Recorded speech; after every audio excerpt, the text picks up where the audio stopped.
এই একটা লোক বসে আছে, কে জিজ্ঞেস করবি নাকি? কর কর। কাকা একবার বাইরে আসুন না। কেন রে বড়া?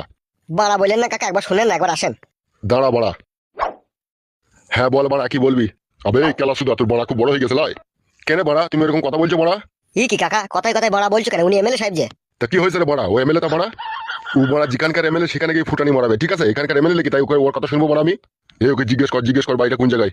বলছি কাকা, এখানে দুর্বল সাহার বাড়িটা কোন জায়গায় বলতে পারেন? আমার বাড়া বলবে, জানলেও বলবো না বড়া। ই আবার কি লোক রে বাড়া? কেন কাকা বলবে না কেন? বালছি তো বলবো না কি বড়া? তোর আমার কে হোস বড়া তাই বলবো? আমরা যেই হই না কেন কাকা, বলেন একটু ইম্পর্টেন্ট কাজে এসেছে। আমি জানি না বড়া। আর ওই বাড়িতে একটা ছেলে আছে, দেখা বসে আছে, ইকো গাড়ি আছে, ওই বাড়িতে জিজ্ঞেস কর, দেখা ও বলতে পারবে বড়া। আর তুমি বলতে পারবে না? না বড়া আমি বলতে পারবো না, আমি সারা রাত মদ খেয়ে শুয়েছিলাম, একটু আগে আমার নেশা খাইলো, আমি জানি না, তুমি ওকে জিজ্ঞেস করো, ও বলতে পারবে। বেশ ঠিক আছে কাকা, কোন বাড়িটা বললে? ভালো করে দেখলে বড়া, ওই ওই বাড়িটা। ওই গরু ফুরু বাঁধা আছে ওই বাড়িটা নাকি? হ্যাঁ লাউড়া। বাড়ির লোকটার নাম কি? আজাহার রে বড়া, ওকে জিজ্ঞেস করলে সব বল দেবে।